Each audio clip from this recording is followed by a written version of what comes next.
दोस्तों सबसे पहले आईसीटी का फर्स्ट क्वेश्चन करेंगे। फर्स्ट क्वेश्चन में आपके 2 स्टेटमेंट दिए हुए हैं। स्टेटमेंट फर्स्ट में लिखा हुआ है द 4 क्वाड्रेंट्स ऑफ स्वयं। स्वयं के 4 क्वाड्रेंट्स हैं। पहला क्वाड्रेंट है वीडियो लेक्चर, दूसरा क्वाड्रेंट है specially prepared reading material that can be downloaded, तीसरा क्वाड्रेंट है online discussion forum for clarifying doubts और चौथा क्वाड्रेंट है time to time assessment by experts. अब स्टेटमेंट सेकंड को रीड कर लेते हैं। Swayam Prabha is a group of 34 DTH channels denoted to telecast high quality educational programmes on 24/7 basis. आपको बताना है कि कौन सा स्टेटमेंट सही है और कौन सा स्टेटमेंट गलत है। एक बार क्वेश्चन को हिंदी में रीड कर लेते हैं। कथन 1 में लिखा हुआ है स्वयं के 4 चतुर्थक हैं। पहला है दृश्य व्याख्यान, दूसरा है विशेष रूप से तैयार की गई अध्ययन सामग्री जिसे डाउनलोड किया जा सके, तीसरा है ऑनलाइन विचार विमर्श मंच शंका निवारण के लिए, चौथा है समय समय पर विशेषज्ञों द्वारा आकलन। कथन सेकंड में लिखा हुआ है स्वयं प्रभा 34 DTH चैनल का एक समूह है जो 24/7 आधार पर उच्च गुणवत्ता युक्त शैक्षणिक कार्यक्रमों के प्रसारण हेतु समर्पित है। अब इसका एक्सप्लेनेशन देख लेते हैं। अब देखो, सबसे पहले हम जानेंगे स्वयं के बारे में। Swayam is a programme initiated by government of India and design to achieve the 3 cardinal principles of education policy SS equality और क्वालिटी। स्वयं भारत सरकार द्वारा शुरू किया गया एक प्रोग्राम है और शिक्षा नीति के 3 प्रमुख सिद्धांतों को प्राप्त करने के लिए इसे डिजाइन किया गया है। पहला प्रिंसिपल है SS, दूसरा प्रिंसिपल है इक्विटी और तीसरा प्रिंसिपल है क्वालिटी। इसी टाइप से Swayam is a portal where all courses are available from class 9th to post graduation and all these courses have been prepared by experts. Swayam एक ऐसा पोर्टल है जहां पर 9th क्लास से पोस्ट ग्रेजुएशन तक सभी कोर्स अवेलेबल हैं और ये सभी कोर्स एक्सपर्ट के द्वारा प्रिपेयर किए जाते हैं, तैयार किए जाते हैं। इस टाइप से ये जो कोर्स हैं स्वयं पोर्टल पर 4 क्वाड्रेंट में डिवाइड होते हैं। पहले क्वाड्रेंट में वीडियो लेक्चर आते हैं, दूसरे क्वाड्रेंट में specially prepared material that can be downloaded. इसमें जो मटेरियल होता है वो PDF फॉर्मेट में होता है। स्टूडेंट स्वयं पोर्टल पे जाकर इस मटेरियल को डाउनलोड कर सकते हैं। स्वयं का तीसरा क्वाड्रेंट है self assessment test through test and quizzes. Student अपना सेल्फ असेसमेंट कर सकते हैं टेस्ट के थ्रू और क्विजिस के थ्रू। स्वयं का 4th क्वाड्रेंट है online discussion forum for clearing the doubt. Online discussion forum के थ्रू स्टूडेंट्स अपने डाउट क्लियर कर सकते हैं। इस टाइप से जो कोर्स है 4 क्वाड्रेंट में डिवाइड होता है। अब इसके बाद हम जानेंगे Swayam Prabha. Swayam Prabha is an initiative of the MHRD to provide 32 DTH high quality educational channels through DTH। DTH का मतलब होता है direct to home of the country 24/7 basis. MHRD ने माइक्रोसॉफ्ट की मदद से अपनी खुद की वेबसाइट स्वयं को बनाया है। स्वयं प्रभा MHRD की एक अच्छी पहल है जिसमें 32 DTH high quality educational channels को शामिल किया गया है ताकि एजुकेशन पॉलिसी के 3 प्रिंसिपल्स को अचीव किया जा सके, SS इक्विटी और क्वालिटी। इसी टाइप से the DTH channels are using the GSAT-15 satellite for programme telecast. DTH channel के प्रोग्राम को टेलीकास्ट करने के लिए GSAT-15 सैटेलाइट का यूज किया जाता है। अब अपने क्वेश्चन पे आते हैं। अब क्वेश्चन में देखो स्टेटमेंट फर्स्ट को रीड कर लेते हैं। इसमें लिखा हुआ है द 4 क्वाड्रेंट्स ऑफ स्वयं। स्वयं के 4 क्वाड्रेंट्स हैं। पहले क्वाड्रेंट में आपके वीडियो लेक्चर आते हैं जो कि बिल्कुल ठीक है। दूसरे क्वाड्रेंट में आपका आता है PDF जिसे स्टूडेंट डाउनलोड कर सकते हैं, ये भी बिल्कुल ठीक है। तीसरा क्वाड्रेंट है online discussion form for clarifying doubt, ये गलत है। जो स्वयं का तीसरा क्वाड्रेंट है उसमें आपका सेल्फ असेसमेंट आता है जैसा कि आप देख सकते हैं। जो स्वयं का 3rd क्वाड्रेंट है उसमें सेल्फ असेसमेंट टेस्ट आते हैं जिससे स्टूडेंट अपना सेल्फ असेसमेंट कर सकते हैं टेस्ट के थ्रू और क्विजिस के थ्रू। अब इस टाइप से जो स्वयं का 4th क्वाड्रेंट है इसमें लिखा हुआ है time to time assessment by expert, जो कि बिल्कुल गलत है। इसमें आता है आपका online discussion forum for clearing the doubts. तो इस टाइप से 3rd के प्लेस पे 4th लिखा हुआ है और 4th के प्लेस पे 3rd लिखा हुआ है। तो स्टेटमेंट फर्स्ट आपका बिल्कुल गलत है क्योंकि यहाँ रिवर्स किया गया है। जो 3rd क्वाड्रेंट में आना था वो 4th क्वाड्रेंट में आ रहा है और जो फोर्थ क्वाड्रेंट में आना था वो आपका थर्ड क्वाड्रेंट में आ रहा है। तो स्टेटमेंट फर्स्ट आपका रॉन्ग होगा। इस टाइप से स्टेटमेंट सेकंड को रीड कर लेते हैं। स्वयं प्रवाह is a group of 34 DTH channel, जो कि बिल्कुल सही बात है। जो स्वयं प्रवाह है ये 34 डीटीएच चैनल है, denoted to telecast high quality educational programme on 24/7 basis. अभी हम इसको रीड कर चुके हैं। स्वयं प्रवाह 34 डीटीएच चैनल का एक समूह है जो 24/7 आधार पर उच्च गुणवत्ता युक्त शैक्षणिक कार्यक्रमों के प्रसारण हेतु समर्पित है। तो स्टेटमेंट सेकंड आपका करेक्ट होगा। स्टेटमेंट फर्स्ट आपका गलत है, स्टेटमेंट सेकंड आपका सही है। तो इस टाइप से आपका जो डी ऑप्शन है, डी ऑप्शन आपका राइट आंसर होगा। अब दोस्तों इसके बाद आईसीटी का सेकंड क्वेश्चन करेंगे। सेकंड क्वेश्चन में लिखा हुआ है CAE स्टैंड्स फॉर। आपको CAE की फुल फॉर्म बतानी है। तो CAE की फुल फॉर्म होती है कंप्यूटर एडेड इंजीनियरिंग। जैसा कि आप देख सकते हैं,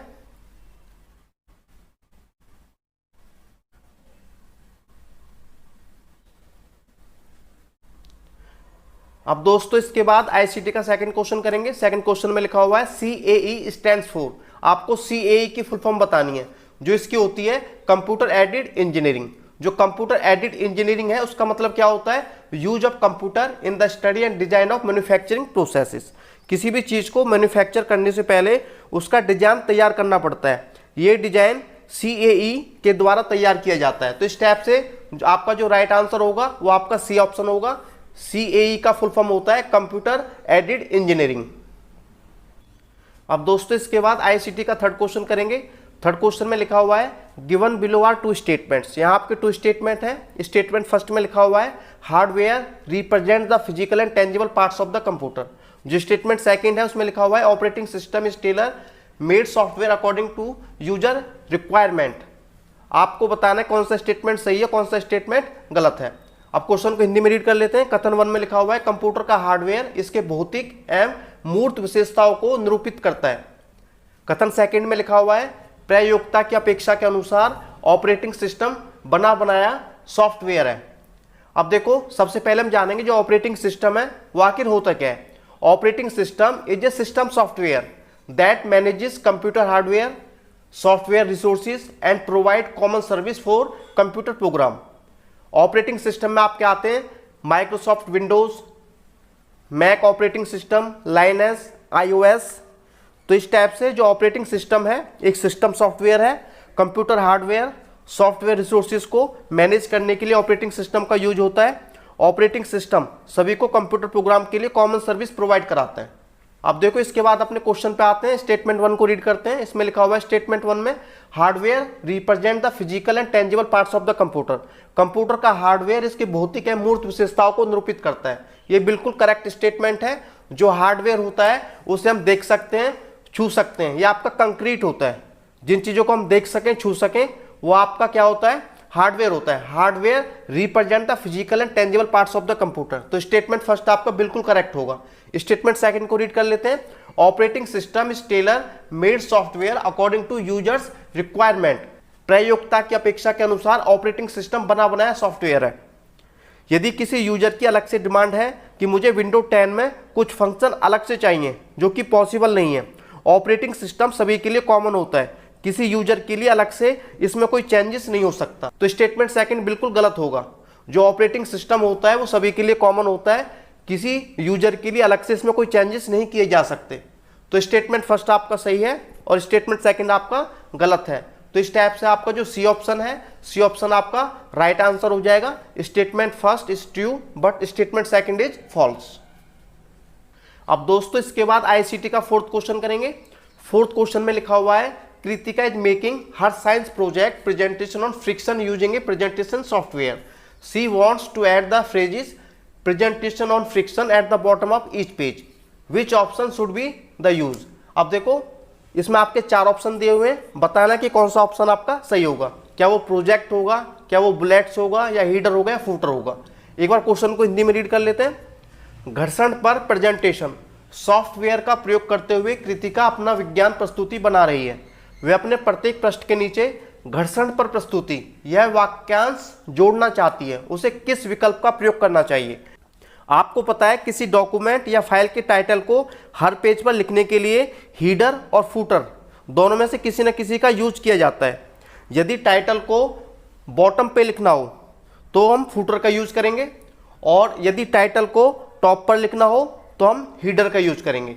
अब क्वेश्चन में देखो पूछा गया था, घर्षण पर प्रेजेंटेशन सॉफ्टवेयर का प्रयोग करते हुए कृतिका अपना विज्ञान प्रस्तुति बना रही है, वह अपने प्रत्येक पृष्ठ के नीचे, तो बॉटम की बात हो रही है, बॉटम ऑफ द पेज, तो उस पर अपना टाइटल लिखा जा रहा है, तो बॉटम ऑफ द पेज के लिए हम क्या यूज करते हैं, फुटर यूज करते हैं। यदि टॉप की बात होती तो टॉप के लिए हम हीडर यूज करते हैं। तो इस टाइप से आपका जो राइट आंसर होगा वो आपका होगा डी ऑप्शन, तो डी ऑप्शन आपका राइट आंसर है। इसके बाद दोस्तों आईसीटी का 5th क्वेश्चन करेंगे। 5th क्वेश्चन में आपके 2 स्टेटमेंट दिए हुए हैं कि बताना है कौन सा स्टेटमेंट सही है, कौन सा स्टेटमेंट गलत है। तो स्टेटमेंट फर्स्ट में लिखा हुआ है database refers to a collection of logically related data. Statement second में लिखा हुआ है the purpose of assembly language is to bring man and computer together. अब हिंदी में रीड कर लेते हैं क्वेश्चन को। कथन 1 में लिखा हुआ है डेटाबेस तार्किक रूप से संबंध प्रदत्त से संबंधित है। कथन सेकंड में लिखा हुआ है असेंबली भाषा का उद्देश्य मानव और कंप्यूटर को एक साथ लाना है। अब बताना है कौन सा स्टेटमेंट सही है और कौन सा स्टेटमेंट गलत है, या फिर दोनों ही सही हैं। अब इस टाइप से डेटाबेस को जान लेते हैं। डेटाबेस का फर्स्ट पॉइंट है a database is information that is set up for easy access management and updating. एक डेटाबेस वह नॉलेज है जिस तक आसानी से पहुंचा जा सकता है, उस नॉलेज का आसानी से मैनेजमेंट किया जा सकता है, और साथ साथ उस नॉलेज को आसानी से टाइम के साथ अपडेट भी किया जा सकता है। सेकंड पॉइंट को रीड कर लेते हैं। Computer databases typically store aggregations of data records और files that contain information such as sales transaction, customer data, financial and product information. Computer database आमतौर पर फाइलों के डेटा रिकॉर्ड को इकट्ठा करता है जिसमें सेल्स ट्रांजैक्शन, फाइनेंशियल और प्रोडक्ट इंफॉर्मेशन जैसी जानकारी होती है। थर्ड पॉइंट को रीड कर लेते हैं। Databases are used for storing, maintaining and assessing any sort of data. Database का यूज किसी भी प्रकार के डेटा को फ्यूचर के लिए सुरक्षित बनाए रखने और उस डेटा तक फ्यूचर में आसानी से पहुंचा जा सके इसके लिए किया जाता है। लास्ट पॉइंट है databases can be thought of as an organised collection of logically related data. Database को यदि लॉजिकली रूप से देखा जाए, तार्किक रूप से देखा जाए, तो डेटाबेस संबंधित डेटा के एक संग्रह के रूप में माना जा सकता है। अब इसके बाद असेंबली लैंग्वेज को देख लेते हैं। जो असेंबली लैंग्वेज है आखिर होती क्या है? Assembly language is a low level programming language. It helps in understanding the programming language to machine code. Assembly language एक लो लेवल प्रोग्रामिंग लैंग्वेज है, जैसे C++, Java, Unix, Oracle, Python, ये आपके असेंबली लैंग्वेज हैं जो machine code की language को समझने में हमारी सहायता करती हैं। मशीन कोड एक तरह से बाइनरी कोड होते हैं जिसे इंसान केवल असेंबली लैंग्वेज से ही समझ सकता है। नेक्स्ट पॉइंट है assembly language helps programmers to write human readable code that is almost similar to machine language. Assembly language के द्वारा मशीन लैंग्वेज को ह्यूमन रीडेबल कोड में कन्वर्ट किया जाता है ताकि इंसान भी इस मशीन लैंग्वेज को आसानी से समझ सके। मशीन लैंग्वेज बाइनरी कोड में होती है, इसे तब तक नहीं रीड किया जा सकता जब तक असेंबली लैंग्वेज मशीन लैंग्वेज को ह्यूमन रीडेबल कोड में कन्वर्ट ना कर दे। अब इसके बाद क्वेश्चन पे आते हैं और स्टेटमेंट फर्स्ट को रीड करते हैं। स्टेटमेंट फर्स्ट में लिखा हुआ है database refers to a collection of logically related data. Database तार्किक रूप से संबंध प्रदत्त से संबंधित है, जो कि बिल्कुल सही बात है, क्योंकि डेटाबेस में रिलेटेड इंफॉर्मेशन को सिक्योर तरीके से कंप्यूटर की मेमोरी में स्टोर करके रखा जाता है। फ्यूचर में जब चाहे इस रिलेटेड इंफॉर्मेशन को आसानी से प्राप्त कर सकते हैं। तो इस टाइप से जो डेटाबेस है वो रेफर करता है collection of logically related data को। तो स्टेटमेंट फर्स्ट आपका बिल्कुल करेक्ट होगा। इसके बाद स्टेटमेंट सेकंड को रीड कर लेते हैं। The purpose of assembly language is to bring man and computer together. Assembly भाषा का उद्देश्य मानव और कंप्यूटर को एक साथ लाना है, जो कि बिल्कुल गलत है। असेंबली लैंग्वेज का मेन पर्पज है, मुख्य उद्देश्य है मशीन लैंग्वेज को ह्यूमन रीडेबल कोड में कन्वर्ट करना ताकि इंसान भी मशीन की लैंग्वेज को आसानी से समझ सके, ना कि मनुष्य और कंप्यूटर को एक साथ लाना। तो स्टेटमेंट सेकंड आपका बिल्कुल गलत है। स्टेटमेंट फर्स्ट आपका करेक्ट होगा और स्टेटमेंट सेकंड आपका रॉन्ग होगा। तो इस टाइप से आपका जो सी ऑप्शन है, सी ऑप्शन आपका राइट आंसर होगा। Statement first is true but statement second is false. अब दोस्तों इसके बाद आईसीटी का लास्ट क्वेश्चन करेंगे, मतलब 6th क्वेश्चन। इसमें लिखा हुआ है what is the purpose of blockchain. Blockchain का क्या पर्पज है, क्या उद्देश्य है। यहाँ आपके 4 ऑप्शन दिए हुए हैं। तो सबसे पहले जान लेते हैं जो ब्लॉकचेन है वो आखिर होती क्या है। Blockchain is a system of recording information in way that makes it difficult और इम्पॉसिबल टू चेंज, हैक और चीट द सिस्टम। ब्लॉकचेन एक तरह से इंफॉर्मेशन को इकट्ठा करने की एक प्रणाली है जिसमें इंफॉर्मेशन को कंप्यूटर की मेमोरी में स्टोर करके रखा जाता है। ब्लॉकचेन में जो इंफॉर्मेशन होती है, जो सिस्टम होता है, उसको चेंज करना, हैक करना और चीट करना बहुत ही डिफिकल्ट काम है। A blockchain is essentially a digital ledger of transactions that is duplicated and distributed across the entire network of computer system on the blockchain. Blockchain एक डिजिटल लेजर है और इस डिजिटल लेजर के duplicate part को computer system में feed करना होता है ताकि इंटरनेट वर्क किया जा सके। ओरिजिनल पार्ट को हम इसमें फीड नहीं करते, केवल डुप्लीकेट पार्ट को फीड किया जाता है। अब देखो जो ब्लॉकचेन है उसके बहुत सारे एग्जाम्पल हैं, जैसे कि आप देख सकते हैं बिटकॉइन है, क्रिप्टो करेंसी है, तो ये बिलोंग करता है नेटवर्किंग से। तो यदि बात की जाए जो बेस्ट ब्लॉकचेन कंपनी है इस समय वो IBM है। अब क्वेश्चन में पूछा गया था कि ब्लॉकचेन का क्या पर्पज़ है। ब्लॉकचेन का पर्पज़ होता है to secure the data. C option आपका राइट आंसर होगा। ब्लॉकचेन का मुख्य उद्देश्य होता है डेटा को सुरक्षित करना, क्योंकि ब्लॉकचेन में जो इन्फॉर्मेशन होती है ना तो उसको चेंज किया जा सकता है, ना हैक किया जा सकता है, ना चीट किया जा सकता है। ये सारे काम करने बहुत ही डिफिकल्ट हैं। तो इसका मेन पर्पज होता है जो डेटा है, जो इन्फॉर्मेशन है, उसको सिक्योर रखना। तो सी ऑप्शन आपका राइट आंसर हो जाएगा।